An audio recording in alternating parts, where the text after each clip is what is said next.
A ghostly figure moving through empty streets, a city dying. That image of the plague doctor, it's a symbol of despair, but the real story, it's not about superstition.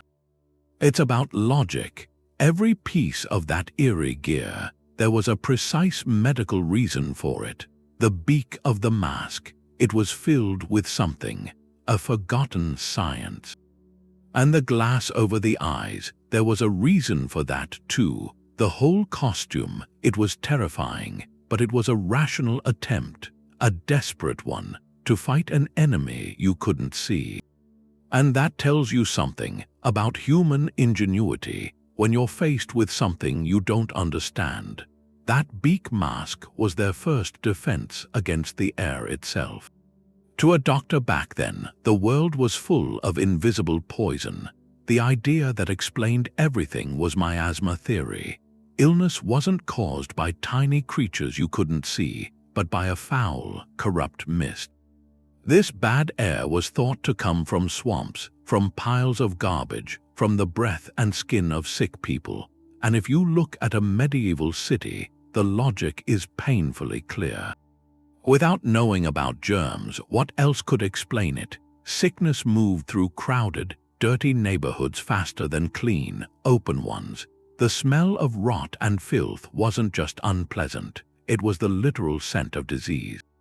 So the main goal of medicine became protecting the body from that poisonous air. Every piece of the plague doctor's outfit was built around that one idea.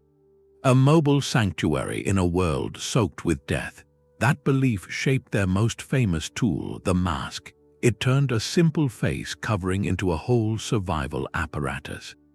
That coat started as a full body covering of leather or heavy waxed cloth. You'd think of it less as a robe and more as a portable wall. It went all the way down to the ankles. That length was intentional. Streets were open sewers then. Homes were cramped, unclean. The threat was seen as everywhere, a haze of sickness you could almost feel. The thinking was straightforward. If bad air carried disease, it could settle on anything, on dust, on fabric, on skin. A doctor going from house to house, from one sick to the next, would become a walking collection point for that invisible poison. His regular clothes would soak it up, so the long coat was a sacrificial layer. It was made to be non-porous, often from Levantine leather or canvas soaked in wax. That created a surface, miasma, what they called effluvia. Those subtle discharges from the sick couldn't easily penetrate it or cling. Often the wax was scented with herbs or other things thought to be protective. A fragrant barrier on top of the physical one. Before even nearing a patient, the plague doctor would seal himself inside this waxed shell, every button fastened. Every seam tight. It was hot, uncomfortable, isolating, but in that discomfort was a kind of grim hope. If the coat worked, the doctor underneath it, and the home he went back to, might stay untouched by the corruption outside. That head-to-toe idea of isolation didn't end at the neckline. It kept going upward logically and terrifyingly. That beak was the whole defense. It wasn't a mask for theater, it was a breathing apparatus. Inside that long, hollow snout, he packed his pharmacy, a mix of aromatic things, dried roses, lavender, mint, cloves, myrrh, often a sponge soaked in vinegar or a special preparation, vinegar of the four thieves, placed right at the tip. The logic was direct. The plague was thought to be carried by foul air, corrupt air, so the solution was to filter every breath, filter it through a wall of powerful, pleasant scents. The doctor believed the bad air would be cleansed as it passed through, its poison neutralized to him. Each inhalation through the beak was a medical procedure. It was a detoxification. The glass eyepieces in the mask served a similar purpose, a sensory purpose. They were to shield the eyes. The eyes were seen as vulnerable windows from that same poisonous air. So the entire head was encased, every point of entry sealed off, sight and breath protected by a barrier of glass and perfume, but the body has another sense. One just as vulnerable to touch, and the doctors had a plan for that too. The glass in front of his eyes wasn't just for vision, it was a shield, because the threat to them wasn't just in the air. It was in what you looked at. There was this idea that illness could come in through the eyes, ocular absorption. The idea was that corrupted particles, miasma, even the harmful intent from a sick person's gaze, the evil eye, could carry disease right into the body. So if a glance could do that, then every time you saw a patient, it was a double risk, your breath and your sight. So those clear lenses in the leather mask, they had a logical purpose. They were a transparent wall, letting the doctor see and diagnose and move through a sick room, but blocking those invisible projectiles. It was a full system. The beak filtered the air coming in, the glass shielded the windows looking out. Every possible opening on the head was accounted for, sealed behind leather, herbs, and glass. It shows a kind of completeness in their thinking, even if it was wrong. They weren't just covering up from fear. They were following a whole model of how contagion worked with what they knew. And if the eyes needed protection from a distance, then the hands making direct contact, they needed something even stronger. The cane was part of his isolation. He had his filter for the air in one hand, and in the other this long wooden staff. He wasn't using it to walk, it was his main way to touch the world of the sick. A 6-foot barrier, a medical tool for distance. He could point with it, he could give instructions, he could lift a blanket corner to see a patient's skin without leaning in. He could open a window from across the room. When people thought contact meant sharing corrupt air, the cane was a simple answer. It kept the doctor outside the cloud of sickness he imagined around the bed. But it wasn't just for looking. Sometimes a patient or a family member in their distress might try to grab at him. The cane held them back gently. Or not gently, it kept a perimeter, a physical rule: do not touch, do not come close, diagnose from a distance. The cane meant that detachment. It was a baton of authority. It showed the doctor worked from a place of analysis, even in the middle of suffering, and that authority could turn dark. Some records, some images, suggest another use. There was a belief, twisted by fear, that punishment could drive out illness, that pain might shock the body into healing, that suffering was a kind of penance. In those moments, the examination tool became an instrument of hardship. So this one object holds the whole contradiction. One end was a point of logical, precise non-contact. The other end could descend into brutality, born from helplessness. It was both an innovative barrier and a desperate, cruel intervention for when science had no answers. But in his bag he carried another tool, one meant for a more merciful, direct kind of help. In his leather bag, among the scented herbs, he had a small, sharp blade. A lancet. It was the most direct medical intervention he could perform, and the most dangerous. It was for bloodletting. That procedure made perfect sense at the time. For centuries, Western medicine followed an ancient Greek physician, Galen. He taught that our health was governed by 4 vital fluids: the humors, blood, phlegm, black bile, yellow bile. You were healthy when these 4 were in balance. Illness was a sign that balance was lost. A common cold or the plague. The plague, with its fevers and dark swellings, was seen as a clear case. Too much hot, corrupted blood. The logic was straightforward. If a fire is too hot, you remove fuel. If the body has too much of a bad humor, you remove it. So the lancet was the key, a quick, precise cut at the elbow or the ankle. It would open a vein, let the excess, tainted blood flow out. In the doctor's mind, he wasn't just draining blood. He was draining the sickness itself, purging the corruption the miasma had deposited, restoring the body's natural equilibrium. It was a targeted act. Rational, based on the best science they had. We know now this was catastrophically wrong. For a patient already weakened by infection, losing that vital fluid often hastened their passing. It's a heartbreaking example, a logical process built on a foundation of misunderstanding. The doctor, following his training with careful intent, could unintentionally do more harm. And this highlights the social challenge they faced, applying these intense, painful treatments in homes filled with grief and terror.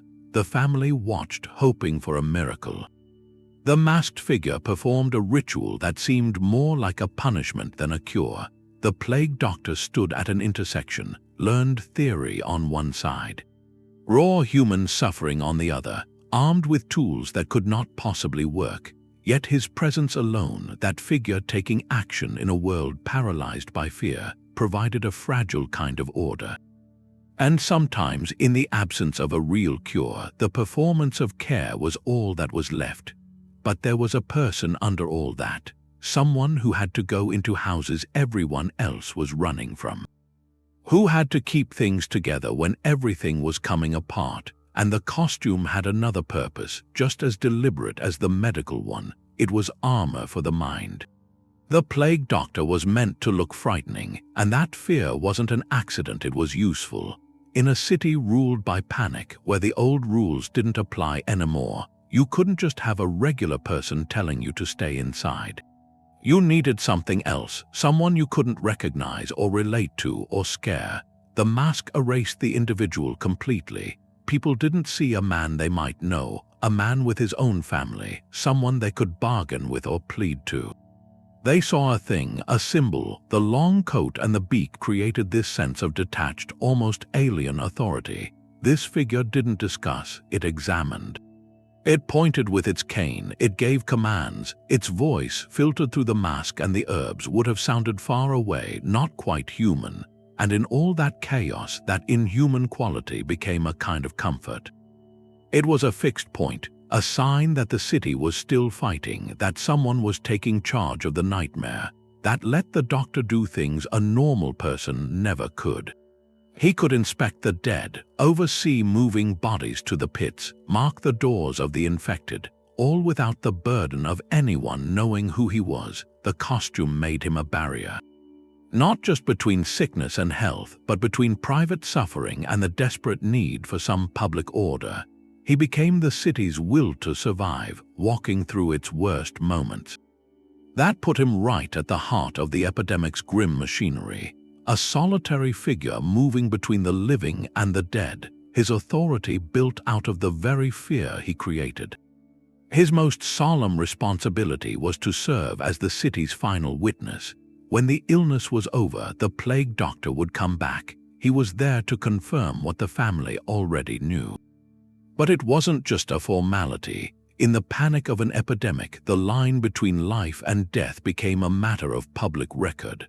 A house with a confirmed victim was often marked. Its doors were locked from the outside. The residents were sealed inside for weeks.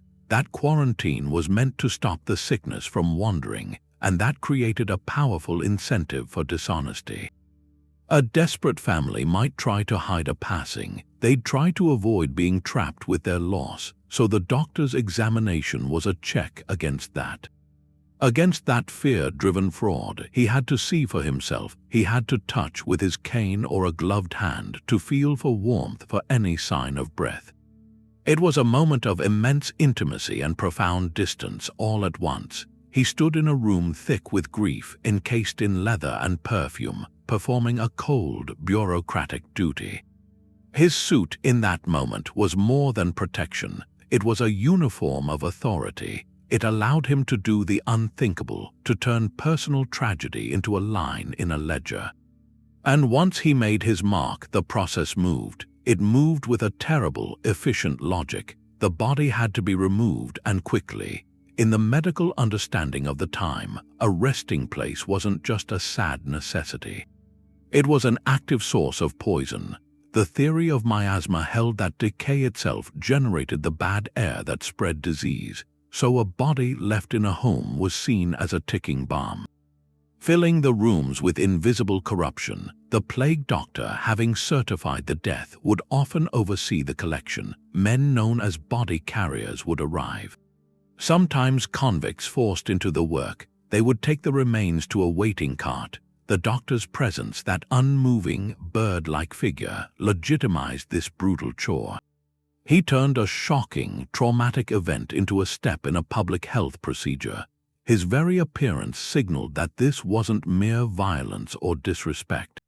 It was order imposed upon chaos. The cart would then rumble through silent streets to the burial pits outside the city walls. These weren't quiet churchyard graves.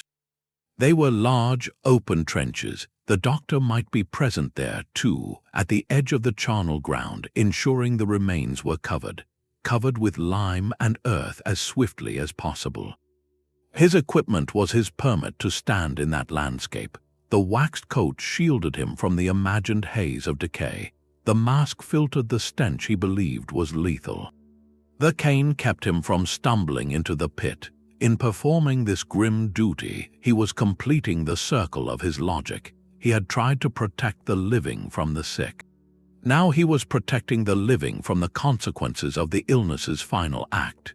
He was removing the source of the miasma, sealing it away, so the community could, in theory, begin to breathe clean air again.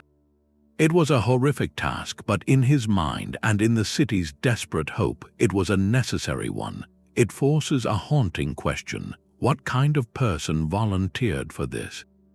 Who would strap on that mask day after day and walk into the heart of such loss? Behind the mask, you rarely found a master of medicine. That figure in the street was usually a young man just starting out, or a doctor whose career hadn't gone well. Sometimes it was someone with almost no training, hired by a terrified town because anyone was better than no one. The pay was very good, often from the city itself. But the currency was risk. They were signing up to walk into the center of a storm, which tells you something about the suit's logic. It wasn't made for geniuses with secret knowledge. It was a system, a repeatable procedure, something you could give to a capable person, instruct them, and send them in. The city was buying a protocol, not a miracle. And the men who took the job were bound to follow that protocol to the letter. They became walking applications of the standard textbooks. Every action, from the scented beak to the examination with a cane, was an attempt to execute established theory under impossible conditions. They weren't inventing new cures, they were desperately applying the old ones. The plague doctor was, in a tragic sense, the ultimate practitioner of conventional wisdom. A soldier using maps that were all wrong, so their work didn't stop at diagnosis. Their medical logic demanded active treatment. They carried a small arsenal of approved methods, each rooted in that ancient understanding of the body.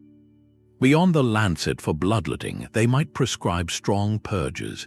The idea was to clear the corrupted humors by any exit possible. If bad blood could be let out, then bad phlegm could be expelled through the stomach or bowels. The treatments were violent, exhausting for a patient already fighting, but to the doctor it was a logical cleansing, a reset of the system poisoned by foul air. They might also make herbal plasters to draw poison from the swellings, the buboes. These plasters were often caustic, meant to blister the skin. The idea was that opening a path for the corruption was better than letting it fester inside. Every painful act was a step in a rational process, a process that consistently failed. So you see the full picture. A community, in desperation, hires a practitioner. It invests hope and money in a logical system of defense and cure. That practitioner, following his training, seals himself in a costume, administers textbook remedies, and documents the outcomes. And the outcomes, almost without exception, are loss. The practitioner becomes a recorder of his own failure, a witness to the collapse of an entire way of understanding the world. That constant, close contact with the limits of their knowledge must have changed them. The suit provided physical protection, but what armor was there for the mind when every logical action you took seemed to make no difference? The herbs in his mask weren't just for his own safety. They were the core of his whole practice, because beyond the tools, the bleeding, and the purges, this doctor believed deeply in plants. That they could fight the plague's poison. In his bag he probably carried vials of Theriac, which was this legendary cure, not some simple syrup. It was a medieval superdrug. A thick, dark paste made from sometimes more than 60 things: viper flesh, opium, cinnamon, myrrh, dozens of herbs, all aged for years, sometimes decades. It was incredibly expensive, a medicine for kings, for the very rich, and its purpose was to be a universal antidote. The logic was the plague was a poison in the body. So this master antidote, Theriac, would find it and cancel it out. The warming spices, the strong aromatics in it, they directly fought the cold, damp corruption they linked to miasma. This was medicine as alchemy, a desperate try to match the disease's complexity with something even more complex. For regular patients, the treatments were simpler. But they followed that same idea. The doctor might prescribe strong herbal teas to make you sweat heavily. Sweating was seen as cleansing, a way for the body to push the bad humors out through the skin. Or he'd recommend drinks to purify the blood, using bitter herbs, wormwood, gentian. Every prescription aimed to rebalance the inside, to bring in heat and dryness to fight the cold, wet poison. And this shows a deep consistency in their thinking. The aromatic herbs in his beak were meant to cleanse the air before it got into him. The herbal drinks he gave patients were meant to cleanse the blood after the poison was already inside. Same medical theory applied in two different places. His protective gear and his treatments were two sides of the same coin. Both came from the miasma model. This unified approach makes you wonder, if the theory was that widely accepted, why did the suit itself look like that specific, terrifying design? It didn't come from a dark alley. It was proposed in a book. Charles de Lorme designed the plague doctor suit. He was the chief physician to King Louis XIII. This was in 1619. He wrote down a detailed description: the long leather gown, the mask with a beak half a foot long filled with perfumes, the broad hat, the wooden cane. This wasn't superstition. It was a formal medical protocol. He was taking what local healers did, these improvised practices, and he was turning it into a uniform. A standard kit. His logic was a synthesis. He took the miasma theory, the fear of poisoned air, and he combined it with practical barrier methods. The waxed coat was a physical shield. The scented beak was an air filter. The glass eyepieces protected the eyes. Every piece had a reasoned purpose, based on the medical understanding of the time. By putting his name behind it, his authority, he did something. He gave chaos a shape. A city council could now order a dozen of these suits from a leatherworker.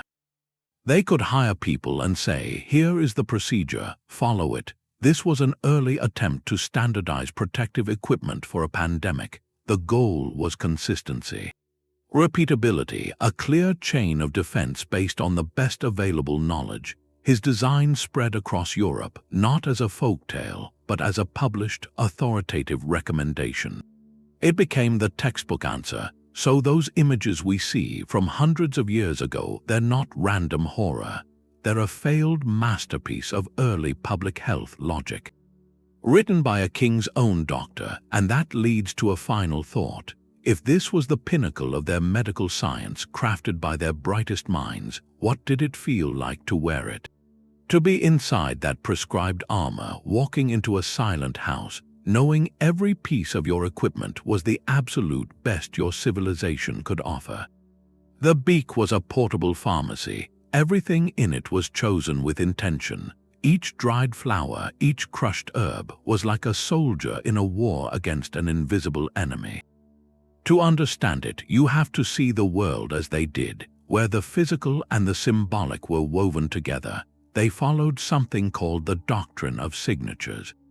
The idea was that a plant's appearance revealed its purpose. A heart-shaped leaf was for the heart. A yellow flower could cure jaundice. So when they used roses or carnations, things that were fragrant and beautiful, it wasn't just for a nice smell.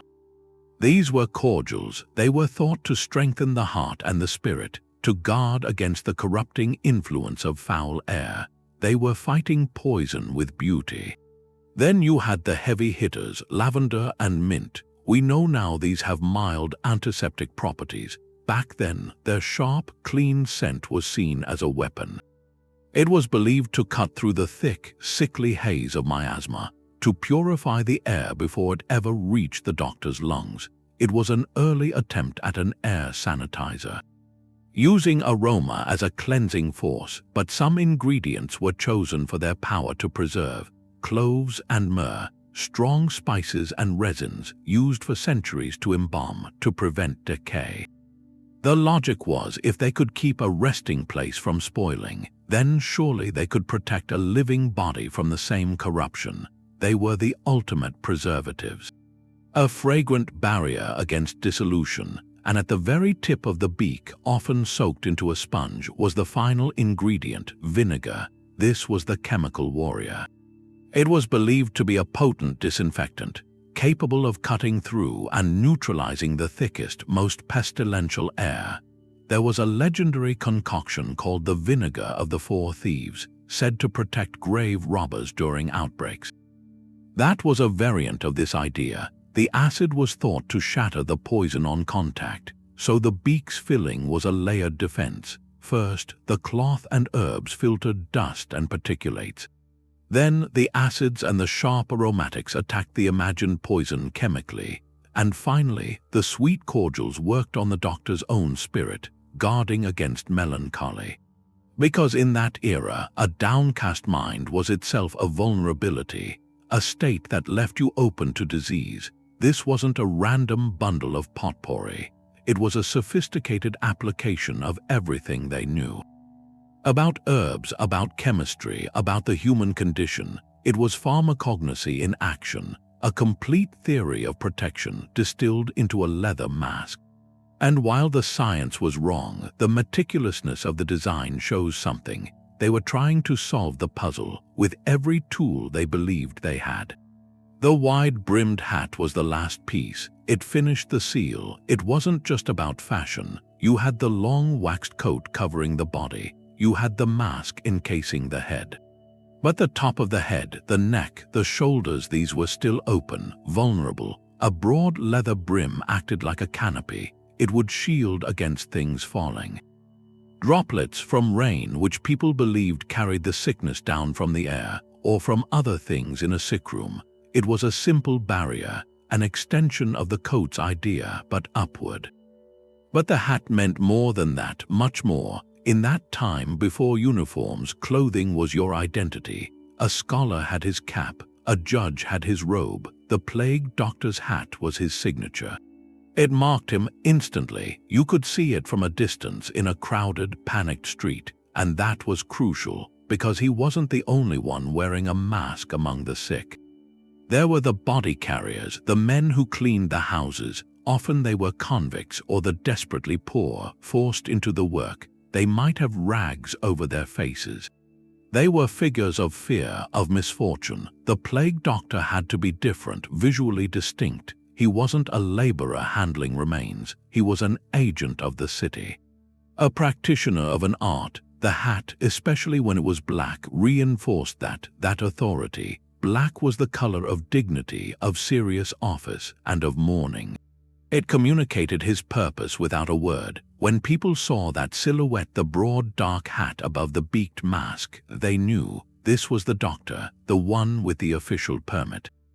The one whose orders about quarantine had the full weight of the town council behind him. That visual distinction maintained order, a fragile social order. It prevented confusion. It stopped a grieving family from mistaking an orderly for the man who held their fate. The hat completed the change. It turned a person into a function. From his boots to the crown of his head, he was a sealed system, a walking protocol, every inch accounted for, and in that completeness there was a kind of reassurance. A terrible reassurance. The city was fighting back with everything it had, even if that everything was just leather and perfume and a desperate, unified theory. The doctor's hands were the final seal. In that era, medicine was tactile. You felt for fever, probed swellings, checked a pulse. The hands were the point of contact. And contact was the moment of greatest danger. That's when corruption could leap from patient to healer. So the hands were encased, thick leather gloves extending up the forearm, tucked under the sleeves of the waxed coat. A continuous barrier from fingertip to ankle, no skin exposed. The purpose was practical, even if the reasoning was miasma. It prevented direct touch. Touch with the patient's skin, with the buboes, with fluids or linens. A straightforward barrier method, a physical wall where the body ended. Consider the sensory deprivation. A doctor assessing a patient through stiff leather, losing the subtle feedback of temperature and texture. It forced a clinical distance into the most intimate act. Yet in that distance there was an accidental wisdom. By blocking direct contact, these gloves likely provided some real, unintended protection. They prevented the transfer of matter, of fluids, from one person to another. A practical step from an incorrect theory. The doctor believed he was blocking foul odors, corrupt vapors through his skin. In reality, he was creating a simple barrier against the physical transmission of a pathogen he couldn't conceive of. That's the haunting paradox of the entire suit. Each piece was a logical answer to the wrong question. But by following that flawed logic so thoroughly, they stumbled upon procedures, like gloved hands, that modern medicine would later validate for entirely different reasons. The suit was a monument to a failed theory. Yet within its design were the faint, accidental blueprints for a future understanding of infection control. His boots finished the seal. They were tall, made from that same thick leather as the coat, and they came up to his knees. He'd tuck his trouser legs into them, then pull the hem of the waxed gown down over the tops. The idea was to leave no gap, no opening, because the threat, in their medical logic, wasn't just in the air you breathed. It was in the ground you walked on. A city street during an outbreak was a landscape of contamination, waste in the gutters, animal remains left where they fell, and in the worst times, the bodies of the lost might be waiting in an alley or a doorway. The ground was seen as a simmering cauldron, a place of decay, and from that decay, according to the theory, rose the poisonous vapors that carried disease. But the danger was also more direct. They thought the corrupt matter itself could be absorbed through the soles of the feet, or that the foul miasma, being heavier than air, would pool near the ground like a toxic fog. So every step was a hazard. The tall boots were the answer. They were a mobile floor, a personal barrier between his body and the poisoned earth, early waterproofing but against sickness instead of rain. The leather kept the physical filth off his skin and his clothes, and in his mind that dense, waxed material also shielded him from those rising, invisible vapors. This detail is profound. It shows how comprehensive their thinking was. They weren't just worried about the air at nose level, they worried about the air at ankle level. The aromatic filter in the beak cleansed what went into his lungs, the waxed coat repelled what brushed his torso, the glass lenses shielded his eyes.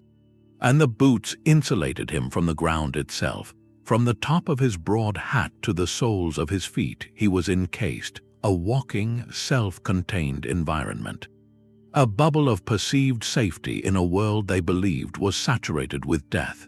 That was the theory in its perfect, terrifying form. But then theory meets reality.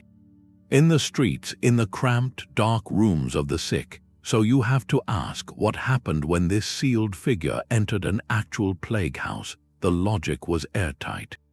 But the world was not. The sealed figure walks into a room. The air is thick with sickness. He follows his protocol exactly. The beak filters each breath. The waxed coat repels the air. The gloves and boots seal him off. He's a fortress of logic, but the fortress falls. Plague doctors died in staggering numbers. Their mortality rates were catastrophic, often far higher than the general population. That's the brutal data point, the one that shatters the theory. If the suit worked as intended, if miasma was the true enemy, these men should have been the most protected people in the city. Instead, they were among the most vulnerable. Their profession was a death sentence. The costume was a masterpiece of defensive reasoning that failed to defend them. This forces a difficult question. Did the suit work at all? The answer is a tragic irony. It worked brilliantly against threats it wasn't designed for, and it failed utterly against the one it was. We now know the bubonic plague was primarily spread by fleas. These fleas lived on rats. When a rat died, the fleas would jump to a new host, a human. The flea would bite, regurgitating bacteria into the bloodstream. The doctor's head-to-toe leather armor, by sheer accident, created an excellent barrier against these bites. The thick, waxed fabric was nearly impossible for a flea to penetrate. His gloves protected his hands, his boots shielded his ankles. In a cruel twist, his suit was a near-perfect anti-flea suit. And by avoiding direct touch with his gloved hands, by keeping bodily fluids off his person with the waxed coat, he was also practicing a rudimentary form of barrier nursing. Preventing contact with infected matter, these were real, tangible protections, but they were protections against mechanisms of disease the doctor did not believe in. He thought he was fighting a poisonous cloud. In reality, his suit was fending off jumping insects and fluid transfer. The very thing he feared, the corrupt air, was largely harmless in transmitting this illness. And the thing he didn't fear, the bite of a tiny flea, was what his costume accidentally thwarted. That's the core of the paradox. The logic of creating a physical barrier between a caregiver and a pathogen was scientifically sound.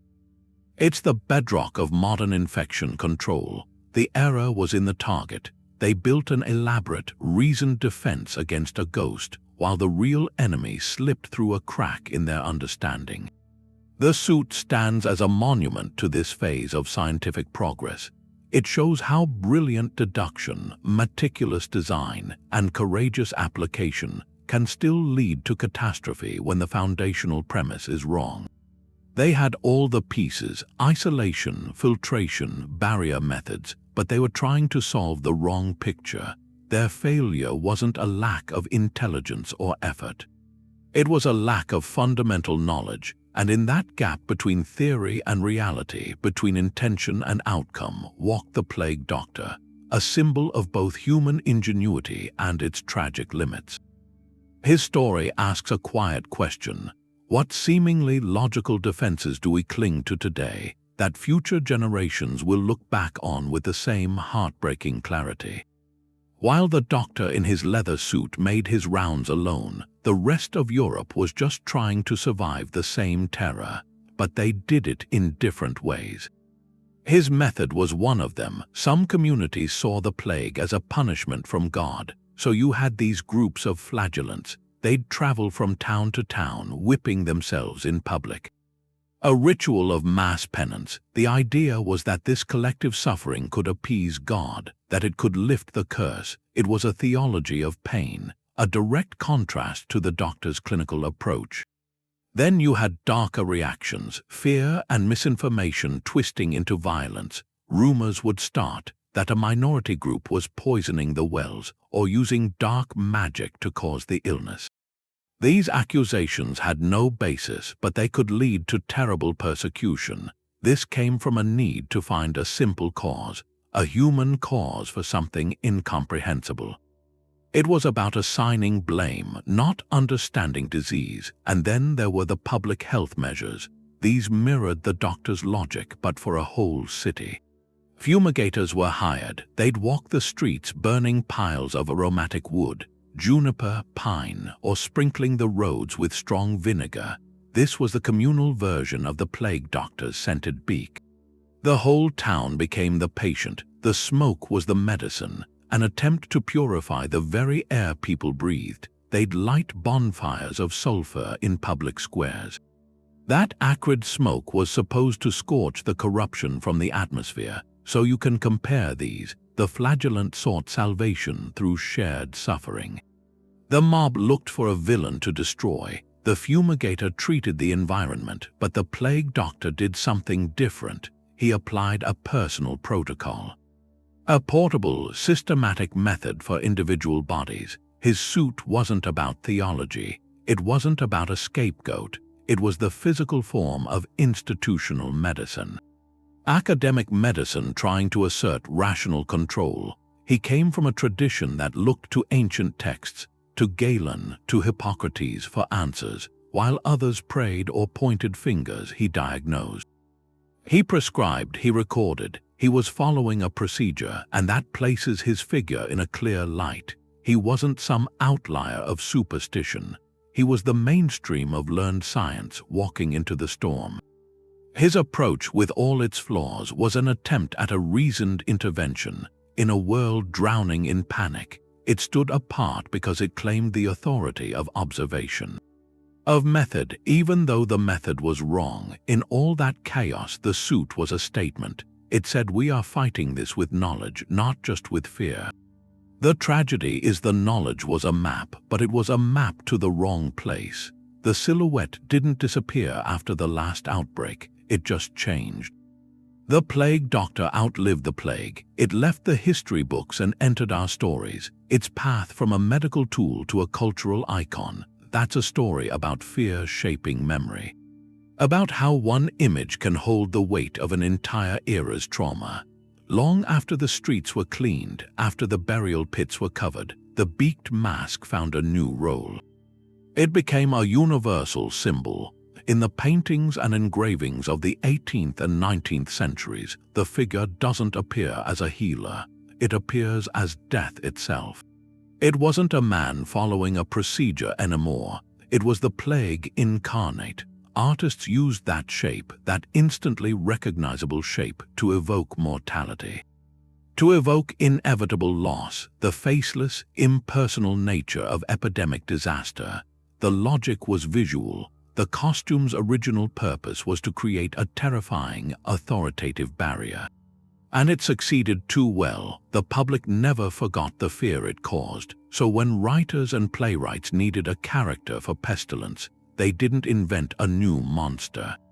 They reached for one the audience already knew in their bones. The plague doctor became a stock character in commedia dell'arte, the Italian theatrical tradition. Often called il medico della peste, and here the figure was sometimes used for dark comedy, a mockery of the pompous, ineffectual learned men who could do nothing against the real crisis. That transformation is profound.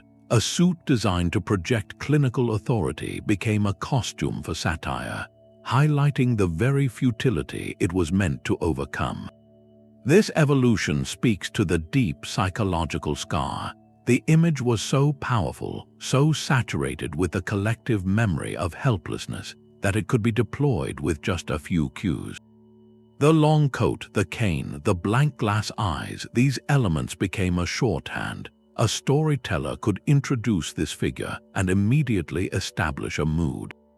A mood of dread, of looming catastrophe, a society on the brink. It communicated anonymity, the idea that in the face of such vast suffering, individual identity is erased. This legacy shows how an object born from flawed science can achieve a kind of immortality in art. The practical reasons for the beak and the herbs were forgotten by the public. What remained was the feeling, the chilling aura of detachment, the eerie, bird-like visage that seemed less than human, and that feeling was versatile. It could symbolize the cold hand of fate, the relentless march of disease, the isolation that profound crisis imposes on everyone. Today, that legacy is everywhere. In steampunk fashion, in video games, in modern horror films, the plague doctor mask is recycled, remixed, reimagined. It's rarely used to tell a story about 17th century medicine. Instead, it's a ready-made emblem for dystopia, for alchemical mystery, for apocalyptic worlds. Its original logic filtering miasma, that's irrelevant now. Its new logic is purely symbolic. It taps directly into a shared cultural subconscious, a reservoir of ancient fear that still resonates. The suit failed to save lives according to its design. But in a strange, unintended way, it succeeded in preserving a memory. It fossilized a moment of human desperation and intellectual striving into an icon. That tells us something about how we process collective hardship. We give it a face, a shape, and long after the facts of bloodletting and herbal plasters are forgotten, that shape continues to wander through our imagination. A permanent reminder of the time when death wore a uniform and walked among us. That same sealed figure moving through a silent city, it has a direct descendant today walking hospital corridors. The plague doctor's suit was a prototype, a first draft, a desperate one of what we now call PPE, personal protective equipment. The core logic is the same. You create a physical barrier between a human body and a biological threat. Their waxed leather gown is our Theriac suit. Their scented beak is our N95 respirator. Their glass eyepieces are our sealed goggles. Their leather gloves are our nitrile ones. The principle of isolation through material hasn't changed, but the science behind why it works has changed profoundly. They were building a fortress against a ghost, a poisonous mist. We're building a precise filter against an opponent we can photograph. We can sequence its genome. Their theory was miasma. Ours is germ theory, and beyond that, virology, aerosol science. We understand now that many illnesses are transmitted by tiny, specific particles. Viruses, bacteria, they travel through the air or on surfaces in fluids. So our equipment is engineered to block those specific pathways. An N95 mask isn't filled with roses. Its synthetic fibers are electrostatically charged. They trap microscopic particles with incredible efficiency. Our goggles are sealed not against a malign gaze, but against droplet spray. Our gloves are for single use, discarded after contact, breaking a chain of transmission they could only imagine. The plague doctor's costume was a blunt instrument against an unseen world. Modern PPE is a scalpel. Each layer addresses a known vector, but the fundamental human action is the same. A person facing a dangerous pathogen suits up. They methodically don each layer, sealing themselves in a portable environment of relative safety. They enter a zone of risk, perform a duty, and then decontaminate. Or discard the armor. This ritual connects us from the 17th century to the 21st. It represents an enduring human insistence on trying to help. Even when helping means walking into the heart of the danger, studying their suit lets us see our own pandemic responses not as something entirely new, but as the latest chapter in a very long story, the story of our struggle to interface with the microscopic world, a struggle that began long before we knew it was there. Their failure wasn't in the logic of the barrier. It was in the map of the battlefield. We have a better map now, but we are still fighting on the same fundamental ground. Using the same core strategy, refined over centuries by trial and error and heartbreaking loss. That historical line is a humbling one. It reminds us our current best practices are built on the accumulated experiments of the past. Often tragic experiments. The next time you see an image of a modern healthcare worker in full protective gear, look past the high-tech materials, see the echo of that earlier figure. Both are embodiments of the same idea, a courageous, logical, profoundly human idea, to stand between a community and a threat, wrapped in whatever science of the day provides as a shield. Separating the plague doctor from the folklore is important. There's this story about the beak, that it was shaped like a bird's to draw the disease away. The idea being that birds carried the plague, so by looking like one, the doctor would attract the sickness to himself. It's a compelling idea, almost poetic. But the medical textbooks from that time don't mention it. The physicians who designed the suits wrote about why they made them. They wrote about perfumes. Filters, the doctrine of miasma. They never wrote about mimicking a bird. The beak's length was practical. It was a chamber, a large chamber to hold enough aromatic material to create distance between the doctor's nose and the foul air. Its shape came from that function, not from symbolism. That myth probably came later. the image of the doctor merged with other folk beliefs about animals and illness. Another misconception puts this figure right in the Black Death. The 1300s, you see illustrations of him in 14th century streets, but the uniform, as Charles de Lorme described it, is from the 1600s. The Black Death was the first wave, the catastrophic one. The plague doctor's suit came later, during the recurring outbreaks, the second pandemic. That's nearly 300 years later. This timeline matters. It shows an evolution in thought. The 14th century response was often panic, flagellants, scapegoating. By the 17th century, you had municipal authorities. Medical professionals, they were trying organized responses, systematic ones. The suit represents that shift. It's not a symbol of the medieval Dark Ages. It's early modern bureaucracy and science applying itself, however wrongly, to a public health crisis. It's a product of a slightly more structured world trying to manage a nightmare. Dispelling these myths doesn't make the figure less fascinating. It does the opposite. It replaces vague superstition with a more precise reality. The truth is that learned men, following the best academic knowledge they had, crafted this eerie armor out of reason. Not ritual. They weren't trying to perform magic. They were trying to execute a theory, understanding that lets us see the chain of logic, the belief in miasma. The need for a filter, the design of the long beak. We see the progression from chaos to protocol. When you remove the later folklore, the suit becomes a more powerful testament to human ingenuity facing an unbearable mystery.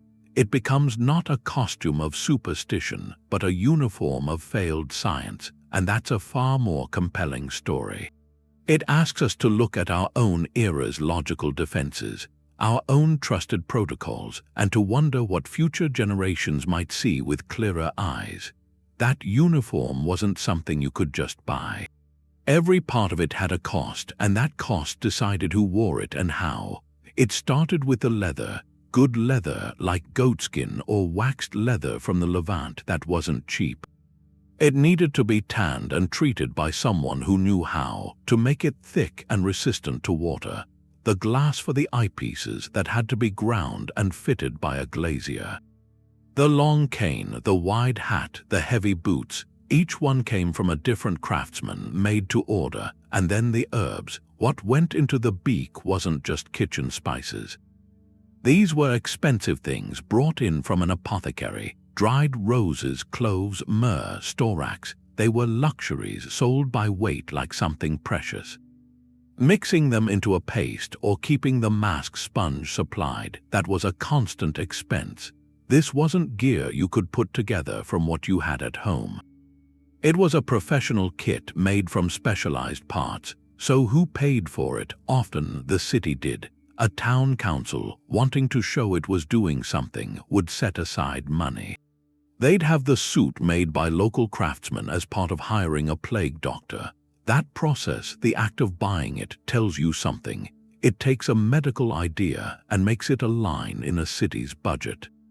The city wasn't just hiring a man, it was buying into a system. The suit became city property, an asset, and like any asset of value, it had to be maintained.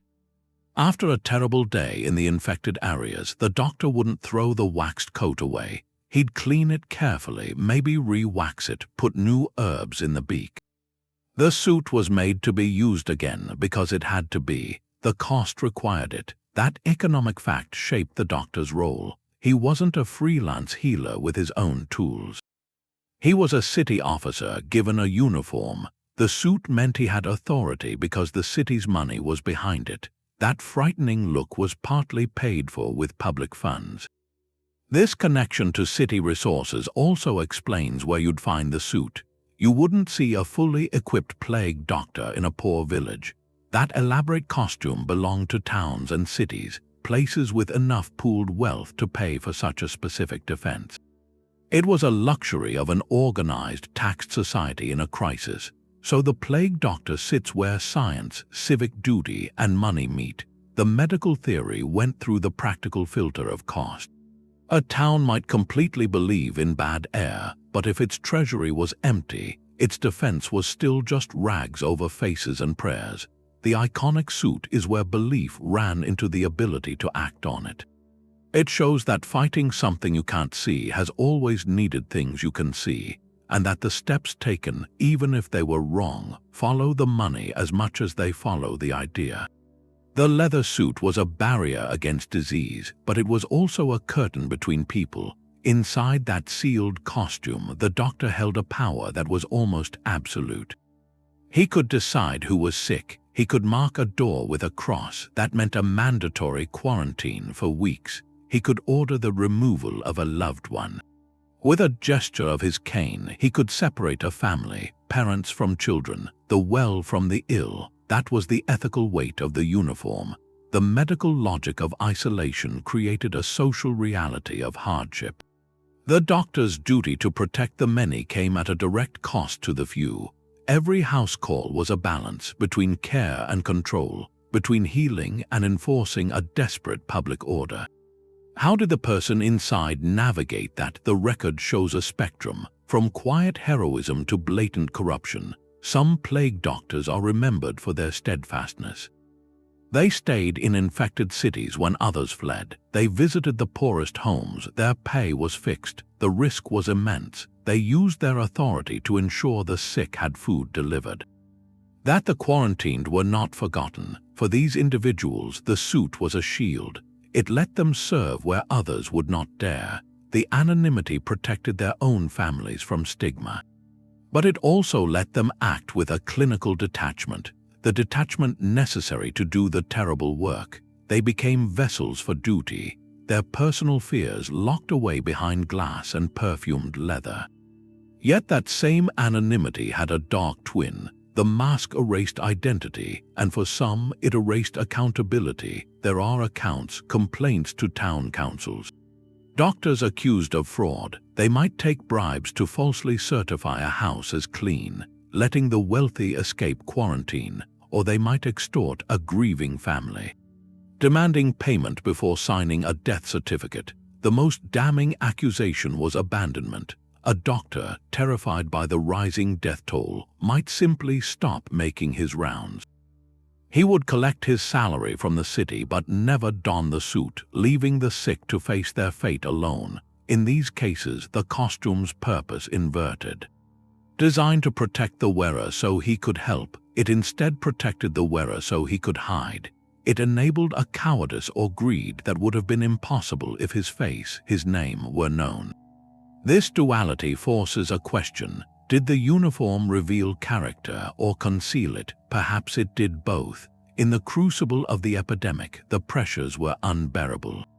The fear was constant, the suffering unrelenting. Some broke under that pressure, and the mask gave them a way to break in secret. Others found a resilience they never knew they had. And the mask gave them the means to express it. The plague doctor stands at this intersection of medical logic and human morality. His suit was a tool.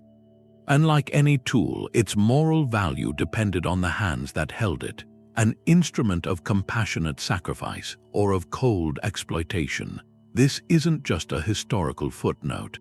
It's a timeless dynamic. Whenever we give individuals uniformed authority in a crisis, whenever we shield them with anonymity for their own protection, we create the conditions for both extraordinary courage and profound corruption. The costume simplifies the person into a function, and in that simplification, the core self is either fortified or forgotten. The beaked mask, then, is more than a medical device. It is a mirror, reflecting the enduring puzzle of human behavior when the normal rules are suspended. And the only witness to your choices is yourself. The uniform wasn't one single thing. It started in Italy, this idea of the plague doctor, and then it moved into France, into the German states beyond, and each place it got filtered through local craft, through custom. Charles de Lorme had a blueprint, but that was a starting point. It wasn't a final decree. In some German cities, the mask, that long, curved beak, it disappeared. Instead, the doctor might wear a simpler leather face covering. And right over the nose and mouth, they'd attach a flat metal box perforated, and inside that box they'd place something smoldering, incense or a cake of aromatic herbs. The principle was the same: filter the air through a scent, a cleansing scent, but the execution, that was a local innovation. It was a different kind of furnace. It was burning, not holding. In other regions, the cane, the iconic cane, it might be replaced. A shorter rod, maybe, or the color of the waxed coat, it might shift. From black to a dark brown or a gray, depending on the dyes, what was available, what was affordable. These changes, they weren't random, they were thoughtful. They were adaptations, the core medical logic. It was a package deal. Create a physical barrier and purify the air that's inhaled. That package, it could be assembled with different components. So long as the function was preserved, a town without a skilled leatherworker, someone who could shape that half-foot beak, they might commission a metalworker instead. To craft an incense box, a region with abundant lavender but no myrrh, they'd fill their masks with that. The herbal recipes, they were deeply local. Drawn from centuries of regional folk medicine, the specific plants that grew in nearby forests or were traded in the local markets. So the suit, it was a living protocol.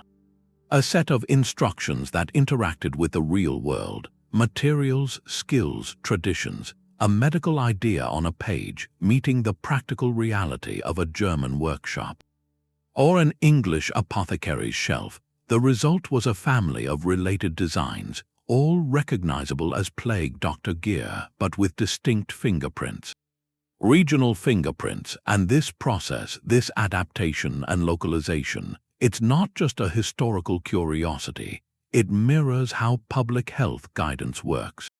Today, a central recommendation comes from a global health body, evidence-based, and then individual countries, states, even hospitals, they adapt it. They adjust for their available supplies, their manufacturing capabilities, their cultural norms around face coverings. The fundamental goal stays constant. Stopping transmission, but the specific tools, the look of the protective gear, it can vary. The 17th century German incense box and the 21st century locally manufactured face shield, they're products of the same pragmatic process. They show that fighting a pandemic, it has always been a global idea, implemented through local hands. So the plague doctor's silhouette, it's not one fixed image. It's a chorus of variations, all singing the same desperate, logical song, but with slightly different instruments. The costume's logic was undone by a change in how we saw things. For centuries, the enemy was just a ghost in the air. But then, in the 19th century, scientists with microscopes started pointing to something else. Not a vague mist, but living invaders. Louis Pasteur's work on fermentation showed it was tiny organisms at work. Robert Koch developed a method to prove a specific microbe caused a specific disease. That was germ theory, and it changed everything. Illness suddenly had a face, it had a name. It was Bacillus anthracis causing anthrax. It was Mycobacterium tuberculosis for consumption. And later, Yersinia pestis for the plague. The idea of miasma, that foul air, it just evaporated. Prevention stopped being about filtering a poisonous atmosphere. It became about fighting a tangible enemy. The focus turned to sanitation, to clean water and waste removal, which took away the breeding grounds, to sterilization using heat and chemicals, to vaccines training the body's defenses. In that new light, the plague doctor's methods weren't just ineffective, they were irrelevant. That scented beak was a perfume shop facing a bacterial army. The waxed coat was a wall built to stop a fog, useless against a flea or a droplet. The whole uniform was made obsolete by a better idea. It didn't vanish because plagues ended. It faded because the mind behind it had been replaced. The suit became a museum piece, a curiosity, a silhouette from medicine's long adolescence. It marks when we left philosophical deduction and stepped into empirical science. That transition was a slow, painful dawning, and it makes you wonder what elegant, logical defenses of our own time might one day look just as strange. Just as tragically ornate, the suit started as a medical failure, then it ended up in a museum. That's a whole story by itself. Those waxed coats, those beaked masks. They used to be worn in silent streets. Now they hang behind glass, motionless, but they're not just relics. They have a new purpose now, a powerful one. In historical reenactments, in educational programs, careful replicas are brought back to life. A volunteer puts on the heavy leather, fastens the mask, lifts the cane, and in that moment, history stops being words in a book. It becomes a physical sensation, the weight of the coat, the limited vision through the glass lenses. The strange, hollow sound of your own breathing, filtered through a chamber of dried herbs. You don't just learn about miasma theory, you feel it. You understand, in a deep way, how the belief in poisoned air logically demanded this exact costume. The suit makes the connection between idea and action undeniable. For a student, seeing a diagram of the four humors is one thing, but watching someone struggle to pick up a small object with thick leather gloves, or try to hear a whispered question through a mask, that makes the past tangible. It shows how scientific theories, right or wrong, directly shape the tools we build. So this is the suit's final transformation, from a tool of medicine to a symbol of fear, to now a tool of education. It lets us step into the mindset of another era, not to judge it, but to comprehend the chain of reasoning that felt so absolute at the time. And by physically engaging with this object, we learn a broader lesson about human innovation. It shows that our responses to crisis are never random. They are the direct offspring of our deepest beliefs about how the world works. The plague doctor in a modern classroom becomes the perfect case study. A monument to a profound mistake, yes, but also a testament to the relentless human drive to solve, to protect, and to act, even when our map of reality is still being drawn. That strange sealed figure, it has a final lesson for us beyond medicine. It's about the shape of human logic itself. When you look at that suit, you're not looking at superstition. You're looking at a perfectly reasoned fortress, built on a foundation of sand. Every part was a deliberate answer to a question. The question was just wrong. That's its haunting power. It shows the immense creative force of the human mind, applied with absolute sincerity inside a cage of misunderstanding. The need to act, to impose order on chaos, to fight back with a system. That's a fundamental human impulse. In a profound crisis, that impulse becomes a lifeline. The suit was that lifeline, woven from leather and theory. It gave a terrified society a procedure to follow. It gave individual doctors a ritual, a script for courage. The alternative was paralysis, to do nothing, and the human spirit rebels against that, so they built their best defense. With meticulous care, they followed the logical path from their premise to its conclusion, and they arrived at that beaked mask. The tragedy isn't a lack of ingenuity. It's an excess of it, directed by a flawed map of the world. This forces a quiet humility on us. It asks us to look at our own elegant solutions, our own sophisticated models for understanding complex problems, in medicine, in economics, in how we organize our societies.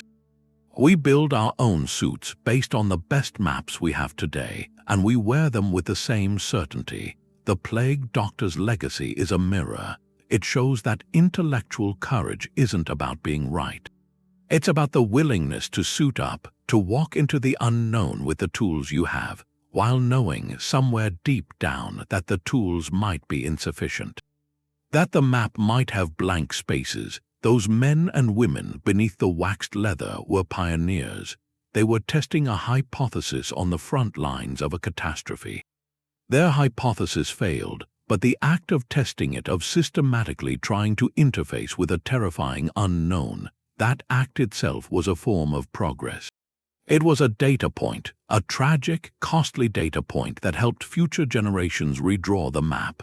Their failure wasn't an end, it was a step, a painful, necessary step in the long, slow correction of human understanding.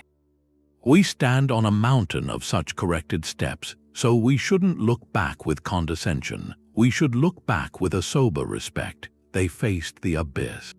And they built a logical cage to carry with them into it. We have built different cages based on different maps. The abyss is still there. The need for courage and for humility remains exactly the same. That journey through leather and logic, it brings us to a final reflection. The Plague Doctor's suit is a monument to a specific moment, a moment when the best minds looked at a terrifying mystery. And they built a fortress of reason around it. Every stitch in that waxed coat, every herb in that long beak, it was a declaration: we will not surrender to chaos. We will fight with what we know, and what they knew was miasma. That belief shaped their world, so it shaped their armor, the glass eyepieces, the wooden cane for distance. The head-to-toe seal, it was all coherent, a perfect answer, a terrifying answer to the wrong question. This is why the figure transcends its era. It's not a symbol of ignorance. It's a symbol of intellect trapped within its own limits. It shows us that scientific progress isn't a straight line, not from darkness to light. It's a slow process. A painful process of correction, of building elegant models that later crumble. They crumble under the weight of new evidence. Those men and women in the suits were not fools. They were pioneers, wearing the best equipment their civilization's knowledge could produce. They walked into houses others fled, armed with a protocol they believed was sound. Their courage was real, their failure was systemic, and in that gap between brave action and tragic outcome, there's a lesson, a profound lesson for all of us. We, too, live inside a framework of understanding. We have our own models for disease, for society, for how the world works. We suit up in our own ways. With our own protocols, convinced of their logic, the Plague Doctor stands as a quiet reminder to hold even our most trusted maps with humility, to remember that the pursuit of knowledge is a story of constant revision. Each generation builds upon the corrected errors of the last. The suit now hangs in museums. It's completed its final transformation, from medical tool to cultural icon to educational touchstone. It invites us not to judge the past, but to empathize with the human struggle to comprehend the incomprehensible, to find order in the heart of suffering. That drive to seek answers, to protect, to act, that's the enduring spirit the costume ultimately represents. It's a spirit that continues to walk forward. Out of every dark age, guided by the hard-won light of better questions.